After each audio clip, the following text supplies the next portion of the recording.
World cup T20 tournament లో భారత్ విజయం సాధించడం పట్ల దేశవ్యాప్తంగా 140 కోట్ల మంది భారతీయులు సంతోషాన్ని వ్యక్తం చేస్తున్నారు.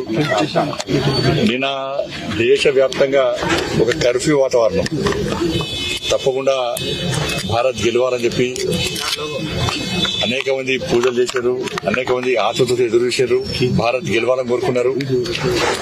క్రికెట్ అభిమానులు కాకున్నప్పుడు కూడా ఈ దేశం మీద భక్తి భావన చాలా మంది సామాన్య ప్రజలు కూడా దాన్ని వీక్షించే ప్రయత్నం చేశారు. కానీ ఇవాళ ప్రతి భారతీయుడు నేను గెలిచినట్టుగానే ఫీల్ అవుతా ఉన్నారు. మరి కష్టపడి ఈ కప్పు సాధించినటువంటి భారత్ టీం కు భారతీయులందరి తరఫున హృదయపూర్వక శుభాకాంక్షలు. మా ప్రియతమ నేత దేశ ప్రధాని నరేంద్ర మోడీ గారు వెంటనే స్పందించి శుభాకాంక్షలు తెలపడం జరిగింది. కాబట్టి రాబోయే రోజుల్లో కూడా గతంలో 2011 లో దాంతో పాటు 1980లో ఆడిన మ్యాచ్ కూడా చూపట్టి నేను మహేంద్ర అమర్నాథ్ వీళ్ళందరూ కూడా చూశాను, కపిల్ దేవ్ వీళ్ళందరూ కూడా. కాబట్టి అవన్నీ కూడా ప్రతి భారతీయుడు నెంబర్ వేసుకుంటున్నారు. కాబట్టి కప్పు గెలిచినటువంటి భారత్ టీం కు హృదయపూర్వక అభినందనలు, ధన్యవాదాలు. ఎమ్మెల్యే పార్టీ ఫిరాయింపుల పైన ఎట్లా చూస్తారు సార్? అన్ని పార్టీలు గతంలో బీఆర్ఎస్ చేసినప్పుడు కాంగ్రెస్ పార్టీ ఏం చేసింది? విమర్శించింది. ఇప్పుడు కాంగ్రెస్ పార్టీకి అదే చేస్తున్నారు. కానీ రాజకీయ పార్టీ నాయకుల లోపల మార్పు జరిగినప్పుడు ఇది ఏం చేయలేము. కాబట్టి గెలిపించిన ప్రజలు దాని గురించి ఆలోచించాలి.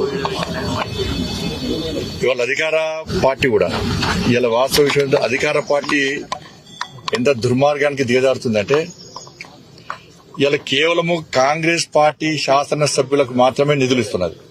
కాంగ్రెస్ పార్టీ శాసనసభ్యులకు మాత్రమే. భారతీయ జనతా పార్టీ శాసనసభ్యులకు నియోజకవర్గ అభివృద్ధి కోసం నిధులు ఇస్తలేదు. ఇదే వ్యవహార శైలి మాలో పడి ఉంటే కేంద్రం కూడా అదే విధంగా భారతీయ జనతా పార్టీ పాలిత రాష్ట్రాలకే నిధులు ఇస్తామంటే కాంగ్రెస్ పార్టీ ఏం సమాధానం చెప్తుంది? ఇలా గతంలో చెప్పినాం, నరేంద్ర మోడీ గారు చెప్పారు ఎన్నికల వరకు మాత్రమే రాజకీయాలు, ఎన్నికల తర్వాత మనం ఏ ఆశయం కోసం, ఏ లక్ష్యం కోసం మనం ప్రభుత్వాలు ఏర్పడేసుకున్నాం, ప్రజలు ఓట్లేసి గెలిపించారో దాన్ని అమలు చేసిన బాధ్యత, దాన్ని పాటించాల్సిన బాధ్యత పాలకుల మీద ఉంటుంది, నాయకుల మీద ఉంటుంది. కానీ కాంగ్రెస్ పార్టీ తెలంగాణ రాష్ట్రంలో ఈ నిధులు లేకుంటే వాళ్ళందరూ వచ్చి కాంగ్రెస్ పార్టీలో చేరాలని చెప్పి ఒక ఆలోచనతో, దుర్మార్గపు ఆలోచన కాంగ్రెస్ పార్టీ వివరిస్తున్నది.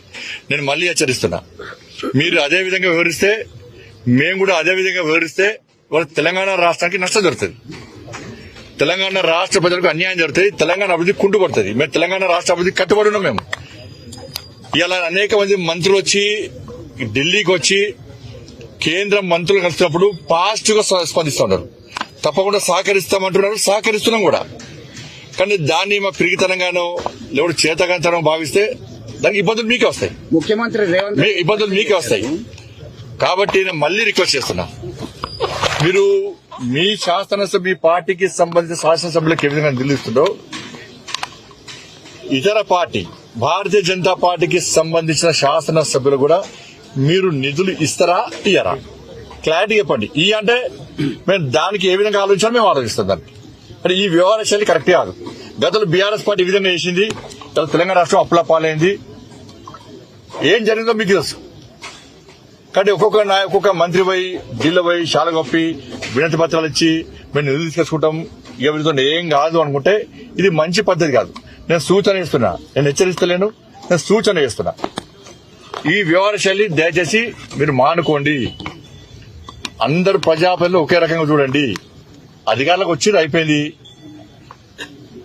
కానీ ఈ నిధులు లేకుండా అవమానం గురి చేయడం ఏం చేయాలా? బీఆర్ఎస్ పార్టీ గదే చేసింది, ఏమైంది చేయాలా? నియోజకవర్గాలు ఎక్కడ అభివృద్ధి చెందలే. బీఆర్ఎస్ పార్టీ శాసనసభ్యులే అప్పుడు రాష్ట్ర ముఖ్యమంత్రికి, అప్పుడు ముఖ్యమంత్రికి తిరగబడే పరిస్థితి వచ్చింది. ఇప్పుడు అదే పరిస్థితి వస్తుంది. కాబట్టి మా శాసనసభ్యులు అనేక సందర్భాల్లో రిక్వెస్ట్ చేశారు, మీరు పట్టించుకున్నట్టు పాపాన పోలే. ఇప్పటికనే చెప్తున్నా, గౌరవ రాష్ట్ర మంత్రి వర్గ చెప్తున్నా, గౌరవ రాష్ట్ర ముఖ్యమంత్రి గారికి చెప్తున్నా, మీరు మా శాసనసభ్యుల విషయంలో గాని, ఇతర పార్టీ శాసనసభ్యుల విషయంలో గాని మీరు మంచి ఆలోచనతో ఉండండి. అది అందరికీ మంచిది. వాళ్ళు కూడా 10 ఓట్లతోనే గెలిచిర్రు. ఎంత మూర్ఖత్వం అంటే గెలిచిన శాసనసభ సభ్యుని పక్క పెట్టి అక్కడ ఓడిపోయిన పోటీ చేసిన అభ్యర్థికి పైసలు ఇస్తామంటే ఇది ఇక్కడ ప్రజాస్వామ్యం. మరి మేము కూడా అదే చేయమంటారా? మమ్మల్ని కూడా అదే చేయమంటారా? మమ్మల్ని అదే చేయమంటే మీరు అదే విధంగా అదే పంద కొనసాగిద్దామంటే కొంచెం కొనసాగి మీరు అడిగి మీరు కేంద్ర ప్రభుత్వం ఎదుర్కొనే అవకాశం ఉంటుందా మీ ఎమ్మెల్యేలకు? మరి మాకు అటువంటి చెడు ఆలోచన లేదు, అటువంటి దుర్మార్గం ఆలోచన లేదు. మాకు రావాల్సింది తెలంగాణ రాష్ట్రం అభివృద్ధి చెందాలి, తెలంగాణ రాష్ట్ర ప్రజలకు న్యాయం జరగాలి. గతంలో సహకరించే ప్రయత్నం చేసినా కూడా అప్పటి బీఆర్ఎస్ పార్టీ ప్రభుత్వం మూర్ఖంగా వివరించి తెలంగాణకు అన్యాయం జరిగింది.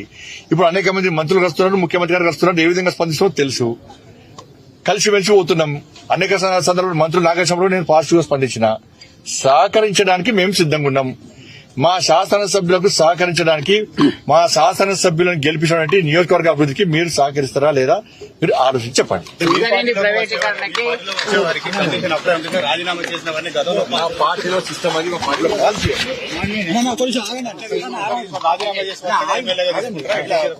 పార్టీ నిర్ణయించుకుంటుంది.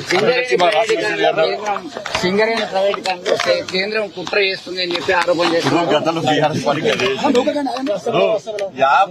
51% వాటా ఉన్న రాష్ట్ర ప్రభుత్వానికి కాదని, 51% వాటా ఉన్న రాష్ట్ర ప్రభుత్వానికి కాదని 49% వాటా ఉన్న కేంద్రము ప్రైవేటీకరణ చేసేటువంటి అవకాశం ఉందా?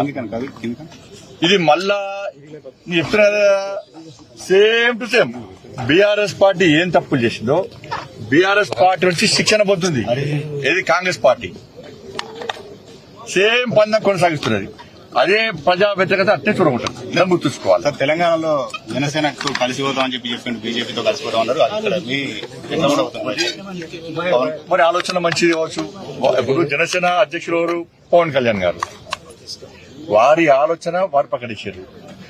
మా పార్టీ, మా జాతీయ అధ్యక్షుడు జేపీ నడ్డా గారు, మా రాష్ట్ర అధ్యక్షుడు కిషన్ రెడ్డి గారు. కాబట్టి వారు ప్రతిపాదించారు కాబట్టి, ఒక ప్రతిపాదన ముందు పెట్టారు కాబట్టి మా రాష్ట్ర అధ్యక్షులు, మా జాతీయ అధ్యక్షులు, మా పార్టీ మొత్తం అందరు కూర్చొని ప్రజాభిప్రాయము, కార్యకర్తల అభిప్రాయము, నాయకుల అభిప్రాయం సేకరించి దానికి అనుగుణంగా వివరిస్తాం తప్ప బండి సంజయ్ ఇయ్యాల మేము జనసేనతో పొత్తు పెట్టుకుంటాము అంటే అటువంటి పార్టీ మాది కాదు. అంటే వారు ప్రతిపాదన ముందు పెట్టారు. దాని గురించి పార్టీ ఆలోచిస్తే అందరు కలిసి పార్టీ ఆలోచించి నిర్ణయం ప్రకటిస్తారు.